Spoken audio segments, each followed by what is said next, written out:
করার জন্য এই আদেশ প্রাপ্ত হয়ে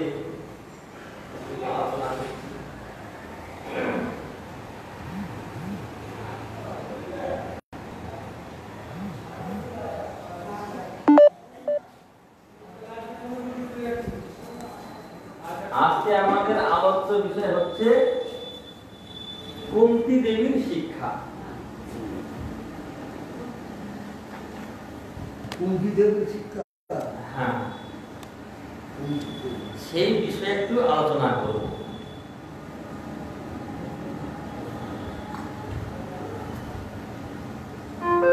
কুরুক্ষেত্রের যুদ্ধ সমাপ্ত হয়ে যাওয়ার পর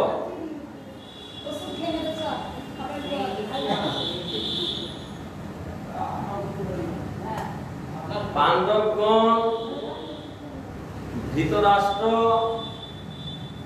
গান্ধারী এবং দ্রৌপদী এবং অন্যান্য কুরু রমণীগণ মিলিত হয়ে মৃত ব্যক্তির উদ্দেশ্যে তর্পণাদি ক্রিয়া সমাপ্ত করলেন। সবাই শোকে বিহ্বল চিত্তে সবাই শোক প্রকাশ করছেন। আর শ্রীকৃষ্ণ এবং ব্যাসদেব এবং অন্যান্য মুনিগণ পাণ্ডবগণকে সান্ত্বনা প্রদান করে কৃষ্ণ যখন এর মধ্যে করলেন কি 3টা অশ্বমেধ যজ্ঞ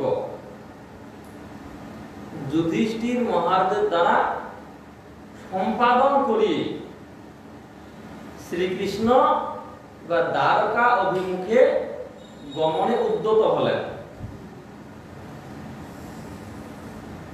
ঠিক সেই সময় দ্রোণাচার্যের পুত্র অশ্বত্থামা তিনি পাণ্ডব বংশকে অর্থাৎ কুরু বংশকে সম্পূর্ণরূপে বিনাশ করার মানসে তিনি উত্তরার গর্ভকে লক্ষ্য করে ব্রহ্মাস্ত্র ছেড়ে দিয়েছেন। ব্রহ্মাস্ত্র যাতে কুরু বংশ পাণ্ডব বংশ ধ্বংস হয়ে যায়। এই ব্রহ্মাস্ত্র দেখে উত্তরা দেবী চিৎকার করে, হে কৃষ্ণ, হে মহাযোগীন, আমাকে রক্ষা করুন, এই যে ব্রহ্মাস্ত্র আমার দিকে ধাবিত হচ্ছে, আমার মৃত্যু হোক, এতে কোনো অসুবিধা নেই, কিন্তু আমার গর্ভে যে সন্তান আছে সেটিকে আমি অবশ্যই রক্ষা করব। যখন কৃষ্ণ রথে আরোহণ করবেন, আরোহণ করে যখন দ্বারকায় যাবেন, ঠিক সেই সময় এই ঘটনাটা। তখন শ্রীকৃষ্ণ বুঝতে পারলেন যেটা অশ্বত্থামা এটা এই ব্রহ্মাস্ত্র নিক্ষেপ করেছেন। শ্রীকৃষ্ণ যোগমায়া বলে উত্তরার গর্ভে প্রবেশ করলেন। প্রবেশ করে গর্ভকে আবৃত করে রেখে দিলেন। আর বাইরে সুদর্শন চক্র দ্বারা সেই ব্রহ্মাস্ত্রকে প্রতিহত করলেন। আবার ইতিমধ্যে দেখলেন যে পাণ্ডবগণের উদ্দেশ্যে আবার 5টা বাণ নিক্ষেপ করেছে। শ্রীকৃষ্ণ সেই 5টা বাণকেও তিনি ধ্বংস করে দিলেন। ধ্বংস করে দিয়ে পাণ্ডবগণকে রক্ষা করেছিলেন।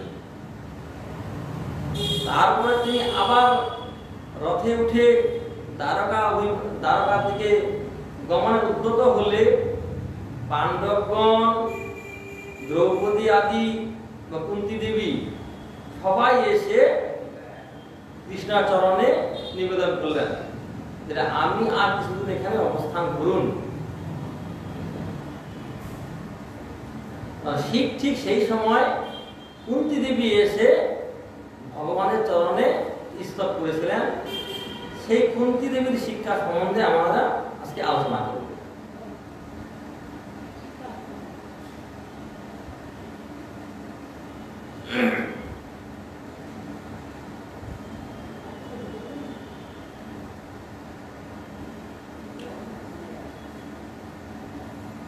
শ্রী কুন্তী উবাচ, কুন্তী দেবী বলছেন,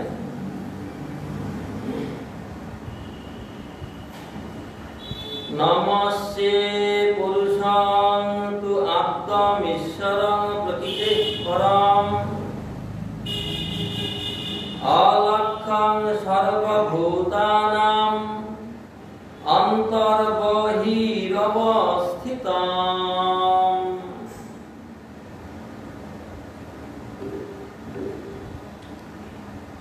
কুন্তী দেবী বলছেন, হে কৃষ্ণ, আপনাকে নমস্কার করি।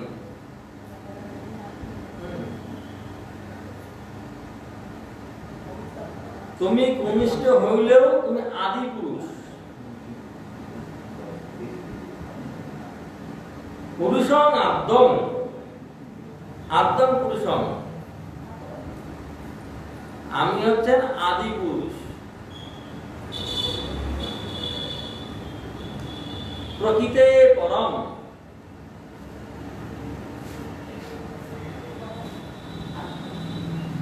আপনি হচ্ছেন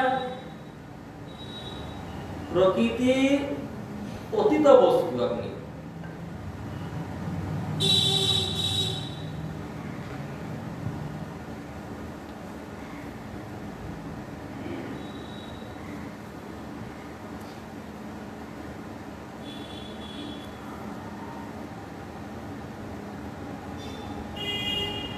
কুন্তী দেবী হচ্ছে শ্রীকৃষ্ণের পিসিমা। তাহলে শ্রীকৃষ্ণ ভ্রাতুষ্পুত্র হল, ভাইয়ের ছেলে সম্বন্ধে। এই জন্য এখানে বলছেন যে আমি তোমার ভ্রাতুষ্পুত্র, হ্যাঁ, আমাকে নমস্কার করছেন কেন? আমি তো ছোট, আমি তো আর পিসিমা হবে না। হ্যাঁ, এখন বলছেন যে না না, আপনি হচ্ছেন আদ্য পুরুষ। আপনি ভগবানের স্বরূপটা কুন্তী দেবীর হৃদয়ে স্ফূর্তি প্রাপ্ত হয়েছে, যে ভগবান কি বস্তু এটা হৃদয়ে স্ফূর্তি প্রাপ্ত হয়েছে। আদ্যম পুরুষং, আমি হচ্ছেন আদ্য পুরুষ। শুধু আদ্য পুরুষ নয়, আপনি প্রকৃতির অতীত বস্তু। আপনি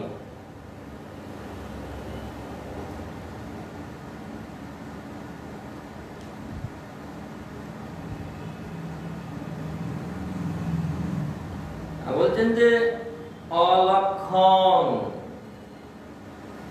আপনি অলক্ষণ। অলক্ষণ বলতে আমাকে দর্শন করা সম্ভব নয়, আমাকে লক্ষ্মীভূত করা বা আমার তত্ত্ব জানা সম্ভব নয়। অলক্ষণ সর্বভূতানাম অন্তর্বহির অবস্থিত,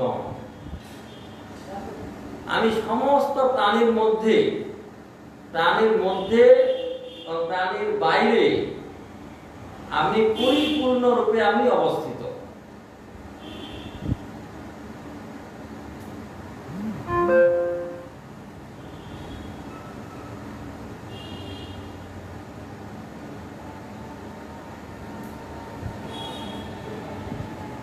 মায়া জবনিকা ছন্নম অজ্ঞা অদক্ষজম অব্যয়ম ন লক্ষসে মুরদৃশা নষ্ট নট নাট্য অধর যথা। মায়া জবনিকা ছন্নম, জবনিকা হচ্ছে যে পর্দা না, পর্দাকে জবনিকা বলে। আপনি মায়ার দ্বারা আবৃত, আচ্ছন্ন, আপনাকে কেউ দেখতে পায় না। আর আপনি অধঃসজম অভয়ম, আপনি অধঃসজ বস্তু। অক্ষজম অভকৃতম জ্ঞানম যস্য ইতি অধঃসজম। তার এই অক্ষজ, অক্ষজম, হ্যাঁ, অক্ষজ বলতে এই ইন্দ্রিয়, অধঃকৃতম মানে হ্যাঁ, এর দ্বারা আর কি ভগবানকে দর্শন করা যাবে না। অধঃকৃত জ্ঞান, এই যে চোখ দ্বারা জ্ঞান, কান দ্বারা যে জ্ঞান হয় আমাদের, এগুলো দ্বারা ভগবানকে দেখা যাবে না, অনুভব করা যাবে না। ভগবান এই ইন্দ্রিয় জ্ঞানাতীত বস্তু। এখানে গরম লাগছে।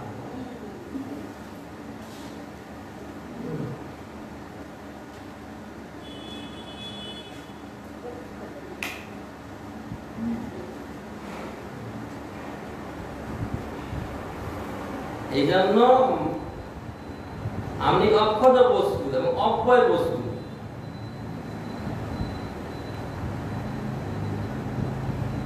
ন লক্ষ্য সে মূঢ় দৃশা,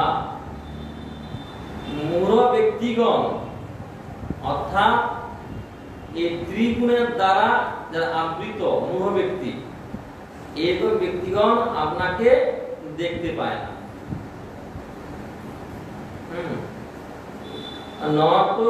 নাট্য ধরো যথা, যারা অভিনয় করে, যারা নাটক করে, যারা তারা আসল স্বরূপটা গোপন করে, হ্যাঁ, বিভিন্ন বেশ ধারণ করে। আপনি হচ্ছেন প্রকৃতির অতীত বস্তু, অভয় বস্তু, অদক্ষজ বস্তু। আপনি করেছেন কি আসল স্বরূপটা গোপন করে, হ্যাঁ, এখন আমি একটা সাধারণ বসুদেব নন্দন, হ্যাঁ, আমার ভাতুষপুত্র রূপে আপনি এখানে দৃষ্টিগোচর হয়েছেন। এই জন্য বলছেন, হে বাসুদেব, তুমি মায়ারূপা অবগুণ্ঠনে আচ্ছাদিত, ইন্দ্রিয় জ্ঞানাতীত বস্তু আপনি। যেমন আকাশে সূর্য উদিত হয়েছে, কিন্তু মেঘের দ্বারা ঢেকে আছে। মেঘ কিন্তু সূর্যকে ঢাকতে পারে নাই, কিন্তু আমাদের চক্ষুকে ঢেকে রেখেছে। এই জন্য মায়াদেবী ভগবানকে আচ্ছন্ন করতে পারে না। মায়াদেবী আমাদের চক্ষুকে আচ্ছন্ন করেছে। এই জন্য ভগবানের স্বরূপকে আমরা দেখতে পাই না। এই জন্য বলছেন মায়া যবনিকা আচ্ছন্ন। আমি যোগমায়া প্রভাবে আপনি এই পৃথিবীতে অবতীর্ণ হয়ে আপনি বিভিন্ন লীলাবিলাস করছেন। এই জন্য ইন্দ্রিয় জ্ঞানাতীত, অপরিচ্ছন্ন, অচ্যুত। অতএব তোমাকে ভক্তি যোগে অনভিজ্ঞা আমি কেবল নমস্কার করি। কেননা গান, নৃত্য, তালাদি বিশিষ্ট অভিনয়কারীকে যেমন মুগ্ধ দ্রষ্টা চিনতে পারে না, তদ্রূপ আপনি দেহাভিমানীর দৃষ্টিগোচর হন না। হ্যাঁ, যারা দেহাভিমানী, দেহেতে আত্মবুদ্ধি করে, এইরকম ব্যক্তিগণের আপনি দৃষ্টিগোচর হন না। ন লক্ষ্যে মূঢ়দৃশা।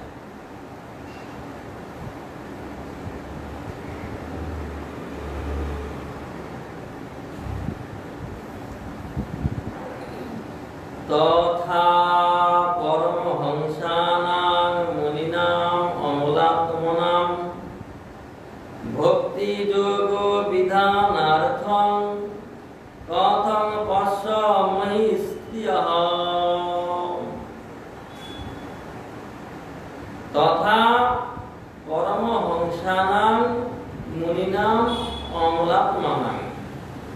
মুনিনাং, যারা নিরন্তর ভগবানের চিন্তা করে, যারা মননশীল, পরমহংস, আমলাত্মা অর্থাৎ রাগাদি শূন্য, রাগ বিদ্বেষ ইহা যাবতীয় যে মল শূন্য, এইরকম ব্যক্তিগণ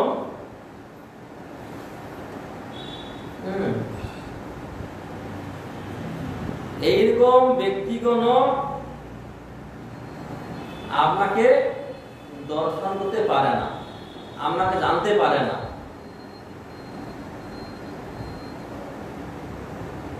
আপনি কি জন্য এখানে অবতীর্ণ হয়েছেন, আপনার কি ইচ্ছা, তার কিছু বুঝতে পারে না। প্রথম পশ্চিম স্ত্রী, আর আমি একদম স্ত্রী জাতি। হ্যাঁ, আমরা কি করে বুঝতে পারবো? ভক্তিযোগ্য বিধানার্থম বলছেন যে আত্ম অনাত্ম বিবেকী মননশীল নিবৃত্ত রাগ পুরুষগুলো আপনাকে তোমাকে তোমার মহিমা প্রভাব হেতু দৃষ্টিগোচর করিতে পারে না, অতএব নিজের প্রতি ভক্তি করাইবার জন্য অবতীর্ণ। নিজের প্রতি ভক্তি, যেন জগতের লোক যেন ভক্তি করে যেন মুক্ত হতে পারে, এই জন্য আমি অবতীর্ণ হয়ে ভক্তিযোগ শিক্ষা দিবার জন্য আপনি এই জগতে অবতীর্ণ হয়েছেন। এজন্য ভক্তিযোগ বিধানার্থম, আপনি ভক্তিযোগ শিক্ষা দিবার জন্য জগতে অবতীর্ণ হয়েছেন। আমার ন্যায় স্ত্রী জাতি কি প্রকারে আপনাকে দর্শন করতে পারবে?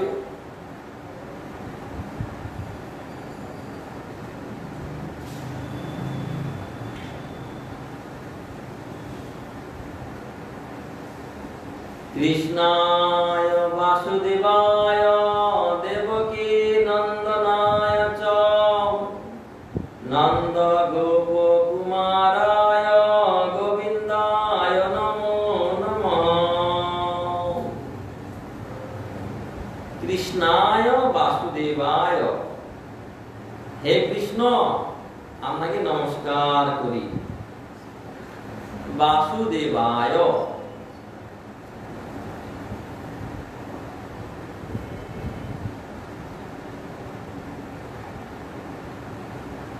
আপনি বসুদেব নন্দন। বাসুদেবায় দেবকী নন্দনায় চ, আপনি আবার দেবকী নন্দন। আর নন্দ গোপ কুমারায়, আপনি আবার যে নন্দ মহারাজ আপনি কুমার, আপনি আবার গোবিন্দ, গান বিন্দু গোবিন্দ, আপনাকে নমস্কার করি।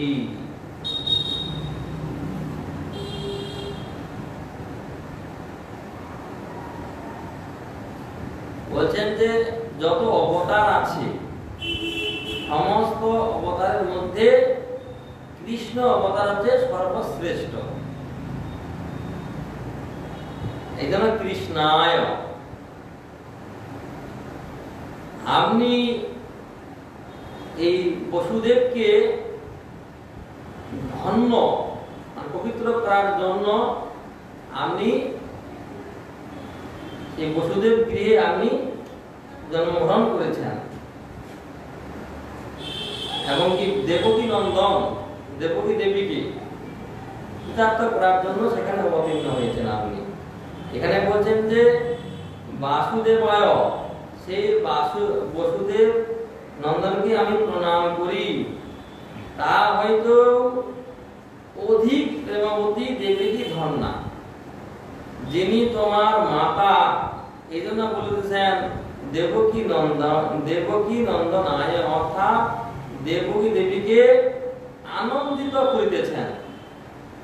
তাহার গর্ভে অবস্থিতির দ্বারা তাকে সর্বতভাবে সমৃদ্ধবতী করে দিয়েছেন, এই অর্থ। মানে দেবকী দেবীকে এবং বসুদেবকে ধন্য করার জন্যে আপনি সেখানে অবতীর্ণ হয়েছেন। এই জন্য আপনার নাম বাসুদেব হয়েছে আর আপনার নাম দেবকী নন্দন হয়েছে। তার থেকেও প্রেমবতী হচ্ছে কে? নন্দ মহারাজ। এদের থেকে প্রেম বেশি হচ্ছে নন্দ মহারাজের।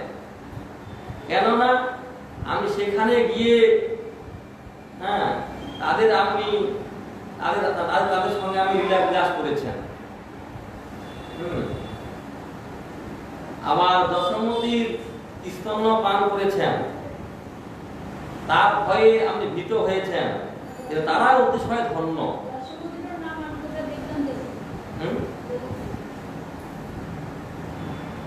এই জন্য ভগবানের নাম নন্দ কুমার, যশোদা নন্দন, এই বিভিন্ন নামে আপনি পরিচিত। যেন আপনাকে নমস্কার করি। নম পঙ্কজ নাভায়, নম পঙ্কজ মালিনী, নম পঙ্কজ নেত্রায়, নমস্তে পঙ্কজাঙ্ঘ্রয়ে।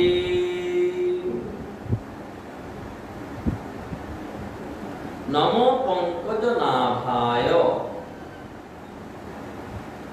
ভগবানের নাভি দেশটা হচ্ছে পঙ্কজ নাভায়।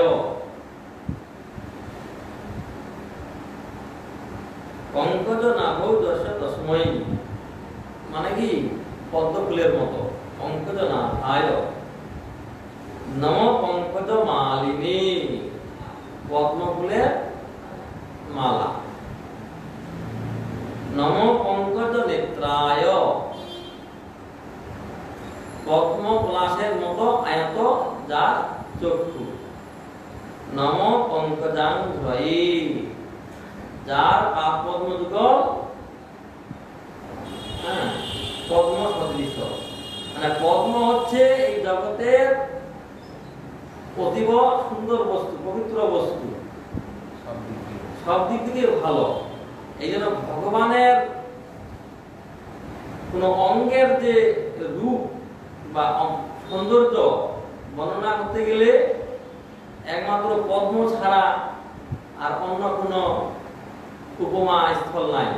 যদিও এগুলো জড় উপমা, ভগবান হচ্ছে অচিন্ত রূপ ভগবানের। এই জন্য এই পদ্ম দিয়েই ভগবানের রূপের মহিমা পরিণত হচ্ছে।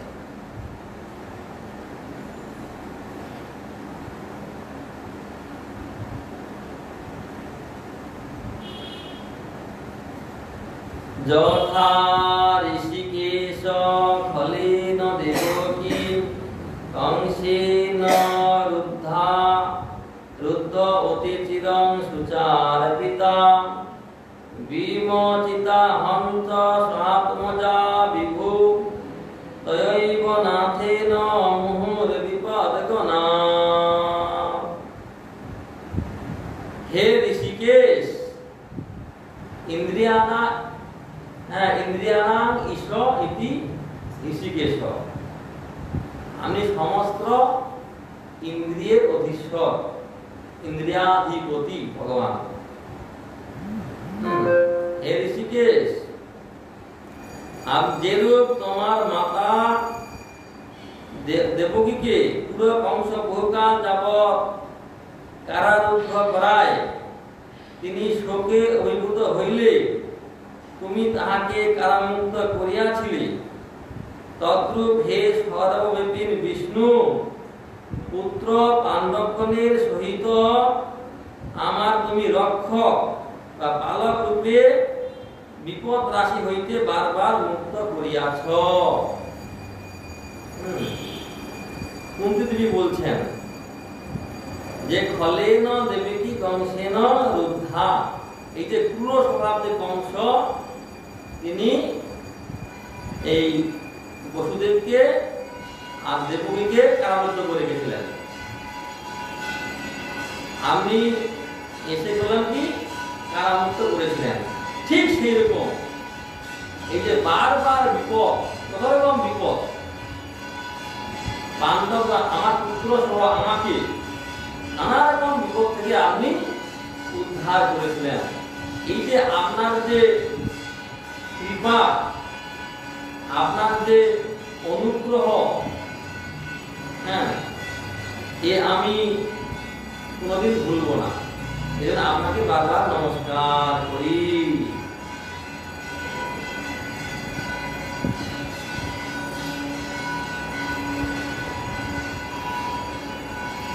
এখন কি কি বিপদ থেকে মুক্ত করেছেন সেটা বলছেন। বিষাদ মহাগ্নি পুরুষাদ দর্শনা অসৎ সভয়া বনবাস পৃচ্ছতঃ মৃদে মৃদে অনেক মহারথাস্ত্রতঃ দ্রৌণস্ত্রতঃ চাস্মহরে রবিরক্ষতা অবিরক্ষিতা। হে হরি, বিষা ভীমকে লাড্ডুতে বিষ মিশিয়ে ভীমকে মারা করার চেষ্টা করেছিলেন দুর্যোধন। মহাগ্নি, এই চতুর্গৃহে মহা অগ্নি থেকে আমাদেরকে রক্ষা করেছেন। আর হচ্ছে পুরুষ আদ দর্শনা, ওই যে হিরম্ব নামে একজন রাক্ষস ছিল, সেই রাক্ষসের ভীমকে মারার জন্য গিয়েছিল। তার ভূমি হচ্ছে কি হিড়িম্বা। এই জন্য এই যে তারপরে আরেকটা ওষুধ ছিল, এই বিভিন্ন ওষুধ থেকে আমাদের রক্ষা করেছিলেন। তারা বনবাসা, যখন বনবাসে গিয়েছিল তখন কত রকম বিপদ, এই বনবাসে রক্ষা করেছিলেন। তারা মৃদে মৃদে অনেক মহারথাস্ত্রতঃ,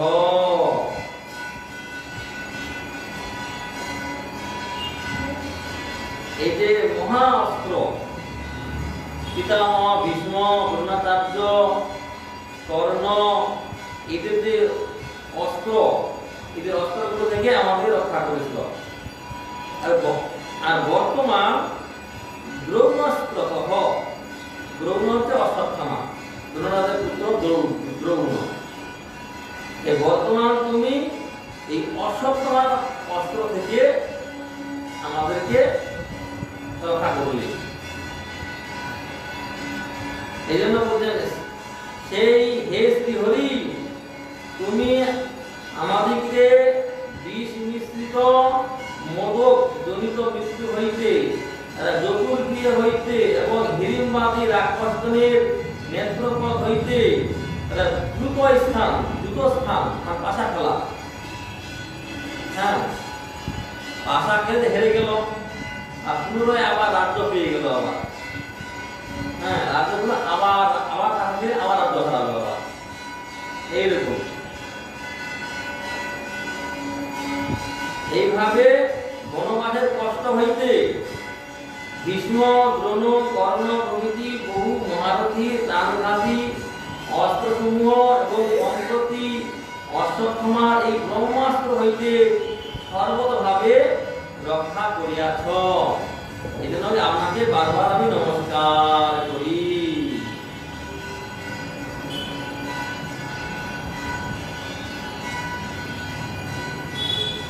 জন্মই সর্জ শ্রুত শ্রীভি রেদ মান মদ কুমার নৈব অর্ধতি অবিধাতং বৈ ত্বাম কিঞ্চন গোচরম। বলে জন্মই সর্জ শ্রুত শ্রীভি রেদ মান মদ কুমার। এখানে চারটা জিনিস আমাদের মত্ততা সৃষ্টি করে। জন্ম, উত্তম কুলে জন্ম, ঐশ্বর্য, প্রচুর ধন সম্পত্তি লাভ হলে মত্ততা সৃষ্টি হয়। আর শ্রুত মানে পাণ্ডিত্য, কারো যদি বিশাল যোগ্যতা থাকে তাহলে মমতা সৃষ্টি হয়। আর শ্রী,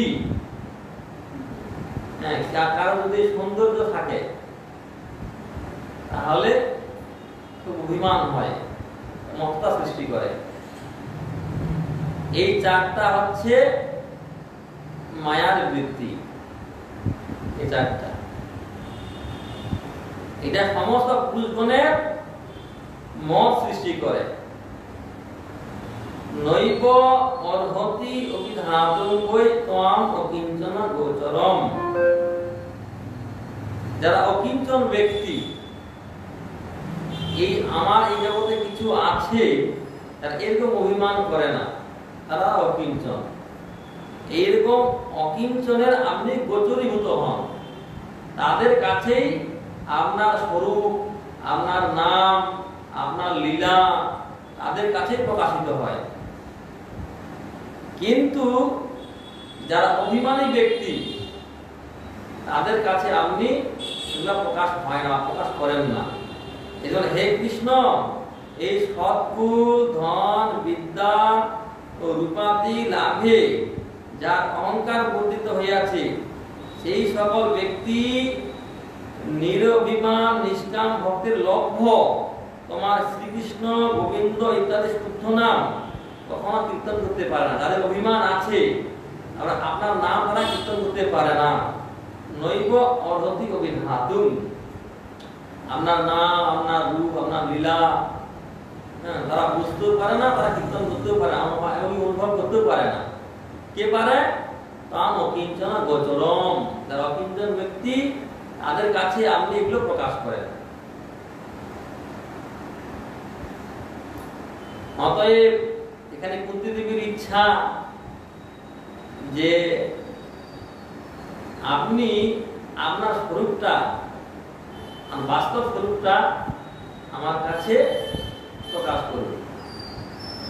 এটা বলা, মানে এটা বলতে এটা একটা ইচ্ছা আর কি। এই জন্য এই শ্লোকটা বলছে। তারপরে বলছেন নম কিঞ্চন বিদ্যায় নিবৃত্ত গুণ বৃত্তয়ে আত্মা রামায় শান্তায় কৈবল্যপতয়ে নমঃ। নম অকিঞ্চন বিদ্যায়,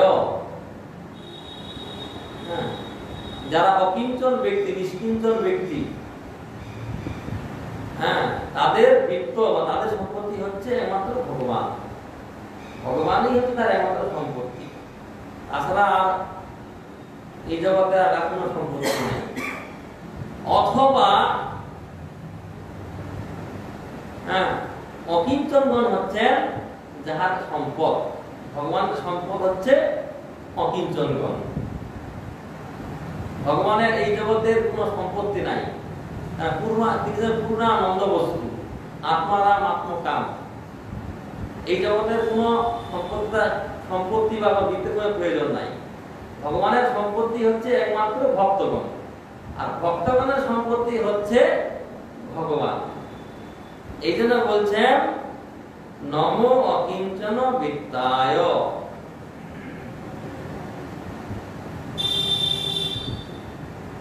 নিবৃত্ত গুণ বৃত্তয়ে,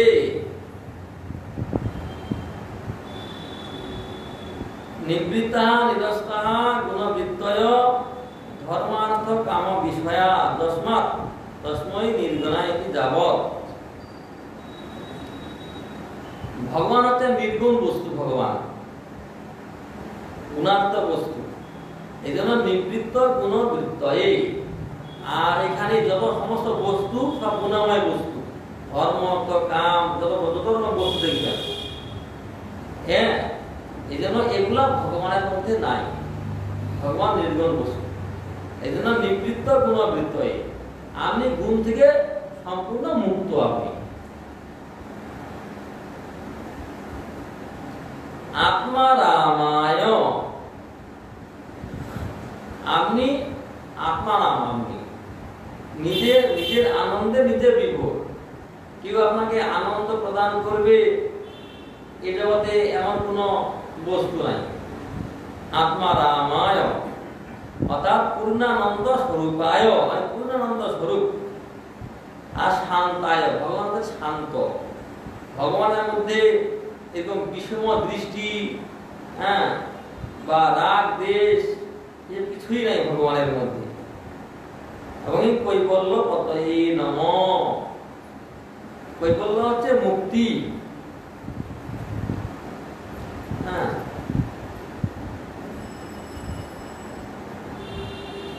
আপনি মোক্ষ প্রদাতা। কৈবল্য প্রতীক, মানে মুক্তির প্রতীক হচ্ছে ভগবান, মানে মুক্তি দান করতে সমর্থ।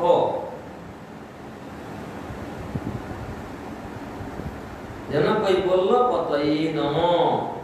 নিষ্কিঞ্চন ভক্তগণই তোমার সর্বস্ব। তুমি ধর্ম অর্থ কাম মোক্ষ বাঞ্ছারও বিষয়ে বিতস্পৃহ, কেননা তুমি সর্বতই আনন্দ ভোক্তা। অতএব তুমি কেবল রাগাদি কামনা রহিতও নও, শুধু মোক্ষ প্রদাতা আপনি। আমি ইচ্ছা করলে মোক্ষ দান করতে পারেন। এই জন্য তোমাকে বারবার আমি নমস্কার করি।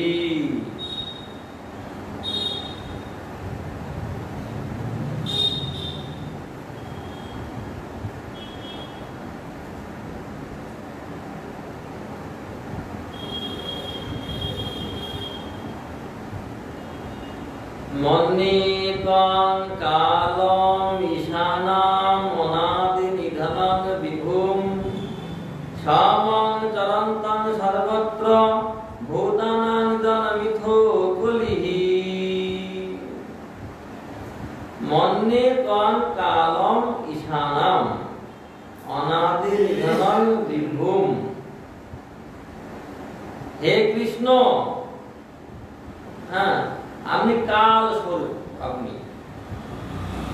হ্যাঁ, তুমি সকলেরই কাল স্বরূপ। শুধু দেবকী পুত্র নও, তুমি আমার জগতের কাল স্বরূপ আপনি। কারণ তুমি সকলের নিয়ন্তা। হ্যাঁ, ভগবান সবাইকে নিয়ন্ত্রণ করছেন। সমস্ত বস্তু, সমস্ত ব্যক্তি, সমস্ত জীব ভগবানের নিয়ন্ত্রণের অধীন। এখানকার যত দেবতা থেকে শুরু করে যত যত বস্তু আছে সব ভগবানের নিয়ন্ত্রণের অধীন।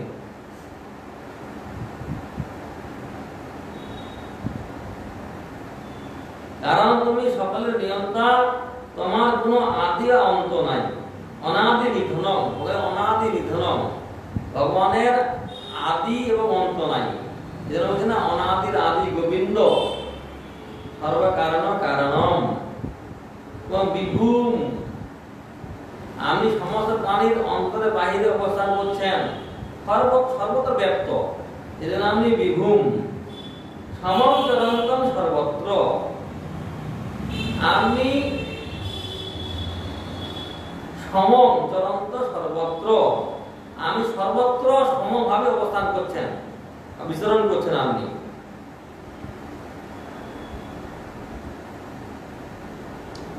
যেহেতু পার্থসারথী হইলেও তোমাকে নিমিত্ত স্বরূপ করিয়া প্রাণীগণই পরস্পর কলহ করিয়া থাকে, বস্তু তোমাদের স্বরূপত বৈষম্য নাই। আপনি পার্থের সারথী হয়েছেন।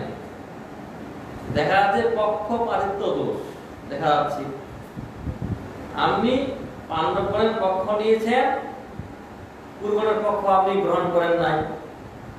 সাধারণ দৃষ্টিতে দেখা যাচ্ছে যে ভগবানের মধ্যে পক্ষপাতিত্ব দোষ আছে, হ্যাঁ, কিন্তু না, ভগবানের কোনো পক্ষপাতিত্ব দোষ নাই। এরা সমম তদন্ত, এইভাবে তারা ভগবানকে দেখে। ভগবানকে মানে কলহ করে। ভগবান একে অনুগ্রহ করছেন, কাউকে অনুগ্রহ করছেন, কাউকে হত্যা করছেন ভগবান, হ্যাঁ, এরকম বলছি। হ্যাঁ, কোনটা ক্ষতি হয়ে গেল, ভগবান আমাকে দেখছে না, এইরকম। কিন্তু না, ভগবানের যে কোনো বৈষম্য দোষ নাই ভগবানের। হ্যাঁ,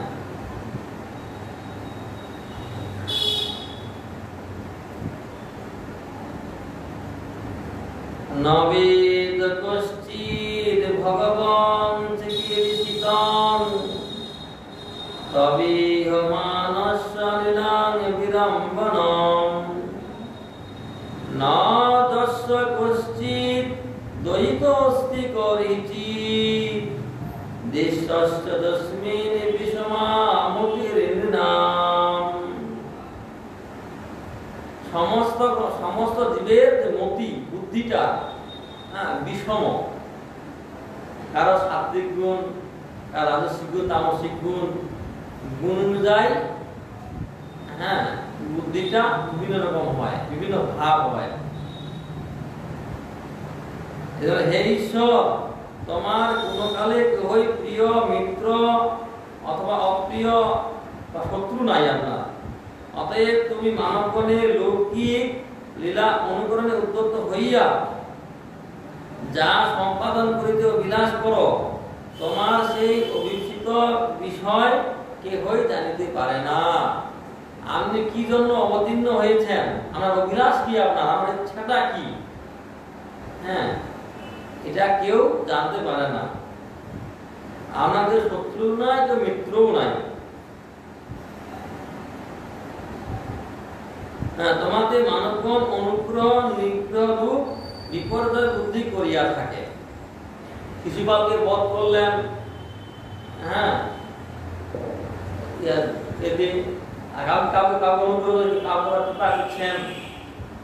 এরকম বিষম দৃষ্টি আপনাদের নাই।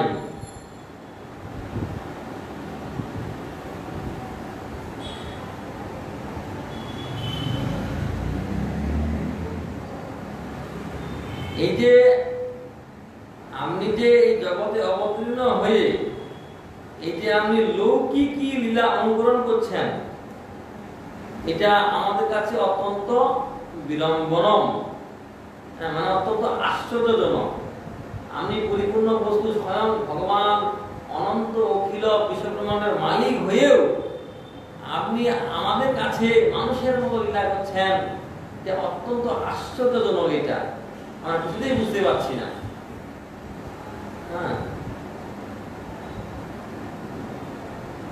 জন্ম কর্ম চ বিশ্বাত্মন অজস্র অকরতু আত্মনঃ দীর্ঘং নৃষু যদসু তদত্যন্ত বিড়ম্বনম। জন্ম কর্ম চ বিশ্বাত্মন অজস্র কর্তু আত্মনঃ। আপনার জন্মও নাই, আপনার কোনো কর্মও নাই, আমি অজ বস্তু। আপনি এই অন্তর্জামিন জন্মরহিতস্য, আমার কর্ম নাই, অর্থাৎ কর্তৃত্ব অভিমান শূন্য। ভগবান তো অবতীর্ণ হয়ে কর্ম করছেন, তো দেখা যাচ্ছে না ভগবানের কোনো কর্ম নাই। কেন? ভগবানের কোনো কর্তৃত্ব নাই, কর্তৃত্ব অভিমান আছে, আমি করছি, এর কোনো অভিমান নাই। আপনি করছেন কি? আপনি তির্যক নৃষু যাদসু। তির্যক হচ্ছে আপনি শুকরূপে অবতীর্ণ হয়েছেন, তির্যক বরাহ। নৃষু রাজা, যেমন রামচন্দ্র রাজা হয়েছেন। আর ঋষিষু, যেমন নরনারায়ণ ঋষি। আবার হচ্ছেন যাদসু, যেমন মৎস্য অবতার। আমি বিভিন্ন জনিতে বিভিন্ন ভাবে আপনি অবতীর্ণ হচ্ছেন। এই যে আপনার যে অবতার,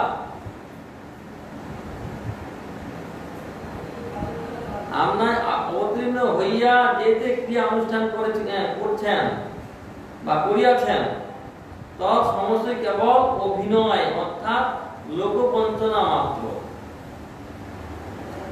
কারণ আমি তো মৎস্য নন, আমি তো কুর্ম, আমি বলা হয় তো আপনি নন।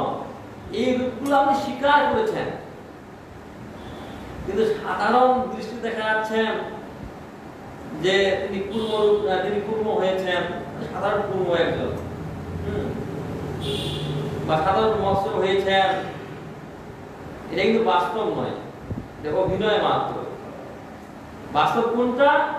আপনি স্বয়ং ভগবান, এগুলো আপনি লীলা পরবশ হয়ে এই এই মূর্তিগুলো আপনি ধারণ করেছেন।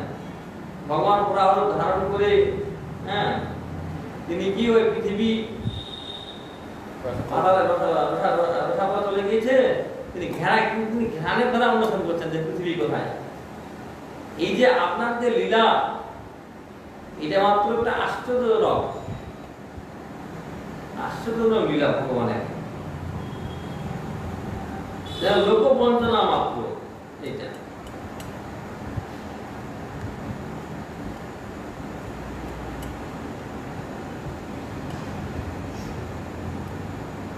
গোপাদতে তুই কৃতাগসি দামতাব জাতে দশাশ্রু কলিলাঞ্জন সম্ভ্রম অক্ষম ব্রক্তং নিনিয়ম ভয় ভাবনয়া স্থিতস্য সামাং বিমোহয়তি ভূভিরপি যদ বিবেদি। এইবারে ভগবানের ঐশ্বর্য লীলাটা বর্ণন করলেন এবং ভগবানের মাতৃত্ব লীলাটা বর্ণন করছেন এবারে। এতক্ষণ যেমন গোপরাজ পত্নী যশোদা, শ্রীকৃষ্ণ দধির ভাণ্ড ভেঙে দিয়েছেন শ্রীকৃষ্ণ, আর মা যশোদা কি করেছেন? লাঠি দিয়ে কৃষ্ণকে তাড়া করেছেন, কৃষ্ণকে ধরে মানে মারার জন্য উদ্যত হয়েছেন। মায়ের চরণে অপরাধ হয়েছে, এইটা দেখে তিনি ভয়ে সন্ত্রস্ত। এই জন্য বলছেন যে গোপাল তৈ কৃতাগসি দাম তাবতে দশাশ্রু কলা, আর মা রজ্জু দিয়ে উদর বন্ধন করেছেন, আর অশ্রু কলায় এই যে কৃষ্ণের যে অঞ্জন ছিল আর চোখের গুলো ভিজে কালো হয়ে গেছে একেবারে এইরকম। আর যে ব্যক্তি ভয়েরও ভয় সেটা হচ্ছে ভগবান, স্বয়ং ভগবানের ভয়ে ভীত হয়। এইরকম যে ভগবান তিনি কি করছেন? কি সাধারণ শিশুর ন্যায় ভয়ে সন্ত্রস্ত হচ্ছেন। এই যে আপনার যে লীলাটা, এটা দেখে বলছেন যে রজ্জু গ্রহণ করলে তিনি নেত্রাঞ্জন অসুর মিশ্রিত হয়, ব্যাকুল নয়নে তুমি মুক্তি নত করিয়া মাতা ধারণা করবেন, এই ভয়ে ভীত হইয়া চিন্তামগ্ন হইলে সাক্ষাৎ মহাকালেরও ভয় স্বরূপ সেই তোমার তৎকালে যে অবস্থা হয়েছিল সেই অবস্থাটা স্মরণ করে আমি অত্যন্ত আশ্চর্যান্বিত হচ্ছি, আমি অত্যন্ত মুগ্ধ হচ্ছি। দেখি এটা কোনো হতে পারে? এটা কখনো হওয়া সম্ভব নয়, এটা হচ্ছে। এটা তাই স্মরণ করিয়া আমি এখন বিমুক্ত হইতেছি। দেখুন দিদি বলছেন ভগবানের ইচ্ছাতে ভগবানের সমস্ত লীলাগুলো পৃথিবীর স্ফূর্তি প্রাপ্ত হয়, তিনি জানতে পেরেছেন।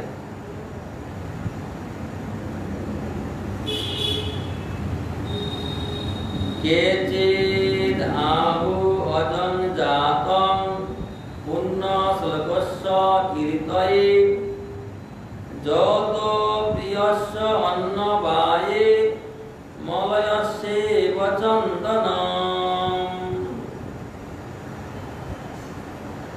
কেচিদ আহু অজন জাতং, কোন ভক্ত, কেচিদ কোন ভক্ত আপনি জন্ম রহিত হলেও আপনি যেখানে জন্মগ্রহণ করেন, কি জন্য জন্মগ্রহণ করেন? বলছেন যে এই যে মলয় পর্বত, দক্ষিণ দেশে মলয় পর্বত আছে, মলয় পর্বতের কীর্তি বর্ধন করার জন্য মলয় পর্বতে চন্দন বৃক্ষ জন্মগ্রহণ করেছেন। এর দ্বারা মলয় পর্বতের কীর্তি যশ বিস্তারিত হয়েছে। ঠিক সেরকম আপনি এই যদু মহারাজের বংশ, যাদব বংশ, এই যাদব বংশের যশ বিস্তার করার জন্য আপনি এই যদুর বংশে আপনি অবতীর্ণ হয়েছেন। এবং কি এই যে যুধিষ্ঠির মহারাজের কীর্তি বর্ধন করার জন্য আপনি সবাইকে নাশ করে রাজ্যে অভিষিক্ত করে তার যশ বিস্তার করার জন্য আপনি এইসব লীলাগুলা করেছেন। আপনি ওই জন্য যুধিষ্ঠির মহারাজ যে পবিত্র কীর্তি বিস্তার করার জন্য তদ অংশে আপনি ভগবান আপনি জন্মগ্রহণ করেছেন। এটা কেউ কেউ বলে থাকেন, এটা কোনো কোনো ভক্ত এই কথাগুলো বলে থাকেন।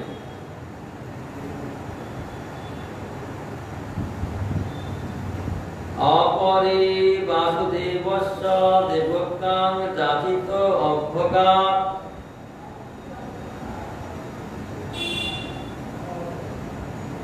অজম্ভূমস্য হেমায় বধায় সুরদিশাম।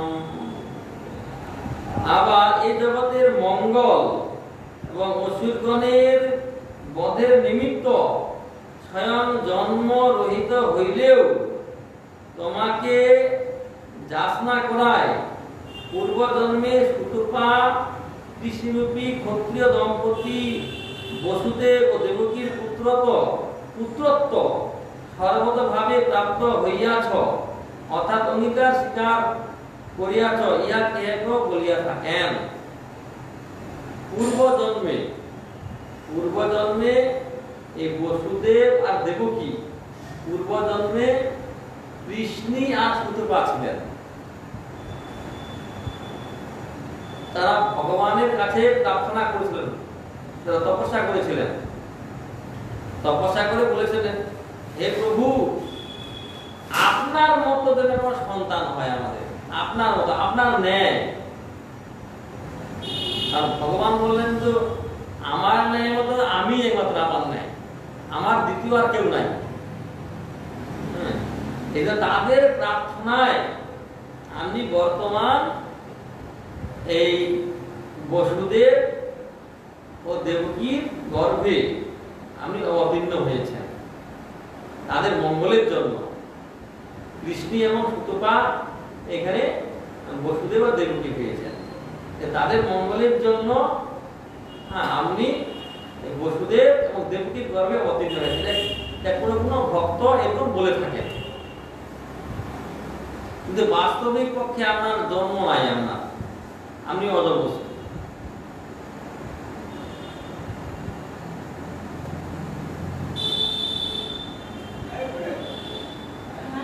ভারাবতর নায়ান্নি ভুবনাব ইব দধৌ সিদন্তা ভরি ভারেণ জাতা হি আত্ম ভুবার্থিতঃ।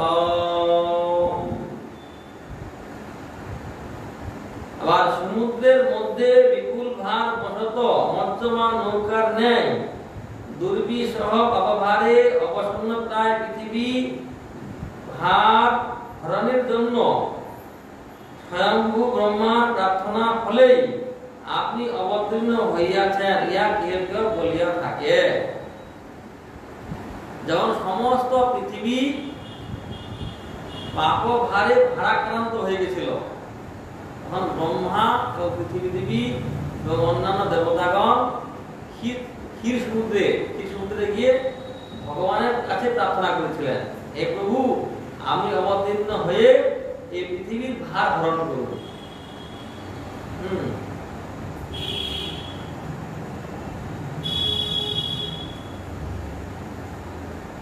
এই জন্য এই পৃথিবীর ভার ধারণ করার জন্য আপনি অবতীর্ণ হয়েছেন। এটা অন্য কোনো ভক্ত বলে থাকেন, মানে যার যেরকম ভাব, যার যেরকম হৃদয়ে প্রকাশিত হয়ে যার যেরকম ভাব, সেইভাবে তারা আপনার স্বরূপ, আপনার লীলা, আপনার অবতীর্ণ হওয়ার কারণ তারা সেইভাবেই বর্ণনা করে।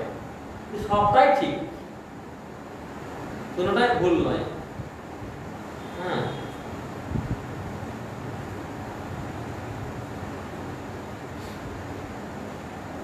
ভবি অস্মিন ক্লিশ্যমানানাম অবিদ্যা কাম কর্মভিঃ শ্রবণ স্মরণার্হানি শ্রবণ স্মরণ অর্হানি করিষ্যন্ন ইতি কেচন।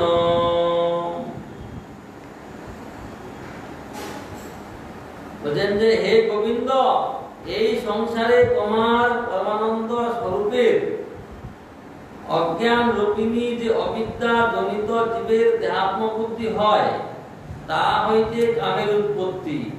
সেই কামজাত অগ্নিতে দগ্ধীভূত জীবগণের দুঃখ নিবৃত্তির জন্য শ্রবণ স্মরণের যোগ্য তোমার যে সকল লীলা আছে তা সম্পাদন করিবে বলিয়া তুমি জন্মগ্রহণ করিয়াছ, ইহা দেব বলিয়া থাকেন।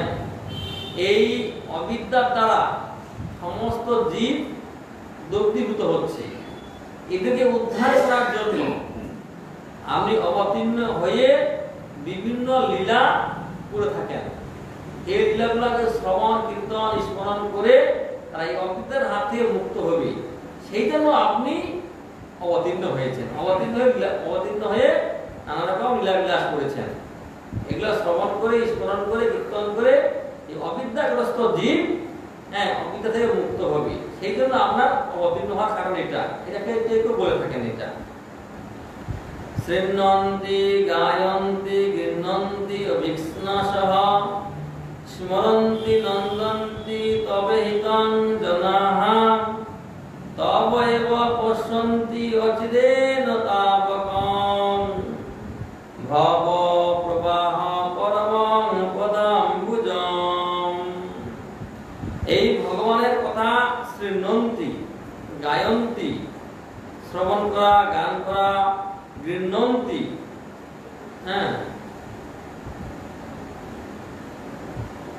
গৃহ্ণন্তি মানে বলা, অভিক্ষ্ণস নিরন্তর এবং স্মরন্তি, এবং স্মরণ করা ভগবানের কথা, ভগবানের রূপ গুণ লীলা স্মরণ করা। ওই নন্দন্তি, কেউ যদি ভগবানের কথা বলে তাহলে সে প্রশংসা করা।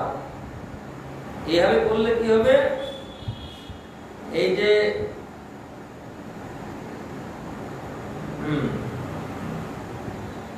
আদার করলে তারাই এই জন্ম পরম্পরা রূপ, জন্ম পরম্পরা নিবর্তক তোমার চরণারবিন্দ অবিলম্বে দর্শন করে থাকেন। তবে পশ্যন্তি অচিরেণ তাবকং, তোমার পাপ কর্ম তারা অবশ্যই অচিরেণ, বেশি দেরি লাগবে না, অচিরেণ আপনার পাপ কর্ম দর্শন করে থাকেন। কেউ যদি আপনার নাম রূপ গুণ লীলা যদি নিরন্তর যদি স্মরণ কীর্তন করে থাকে, তাহলে অচিরেই এই যে জন্ম পরম্পরা নিবর্তক, এই যে আমাদের জন্ম আর মৃত্যু এই পরম্পরা চলছে, এর নিবৃত্তি হলে কিসে, আপনার নাম রূপ গুণ লীলা স্মরণ করলে এই জন্ম পরম্পরা আবার নিবর্তন হয়ে যাবে, একবারে নিবৃত্তি হয়ে যাবে। এবারে ভবপ্রবাহ নিবৃত্ত হয়ে আপনার পাপ কর্ম দর্শন লাভ হবে। এইভাবে কুন্তী দেবী অনেক স্তব করেছেন, আরো অনেক স্তব আছে, সময় করে গেল আজকে এই পর্যন্ত। আমি তো পাঠ করতে পারি না, হয় না।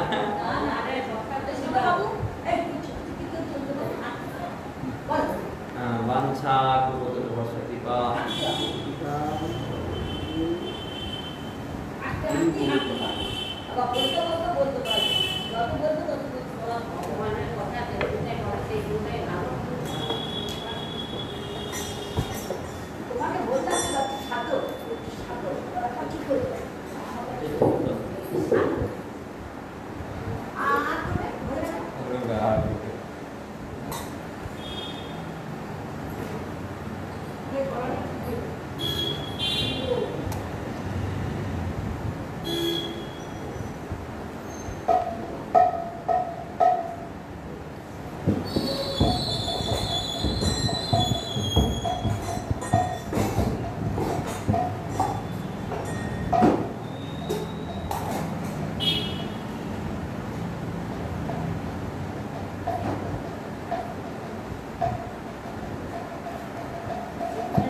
ব্রজেন্দ্র নন্দন ভজে জন জনম সফলতা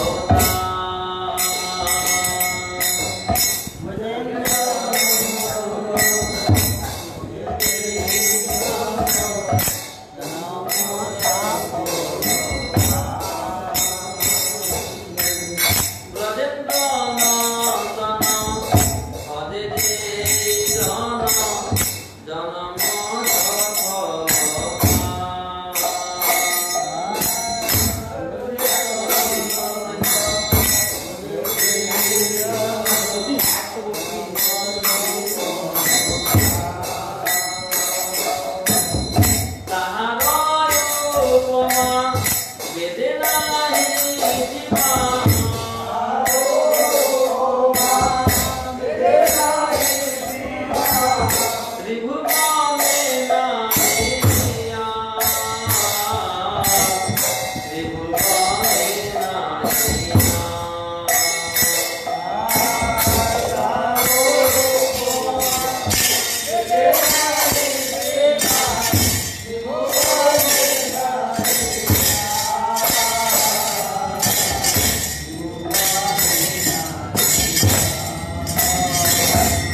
Radhe Radhe Govinda Govinda Radhe Radhe Radhe Govinda Govinda Radhe Radhe Govinda Govinda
Hare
Jai Gaur Premanande Gaur Hari Bol.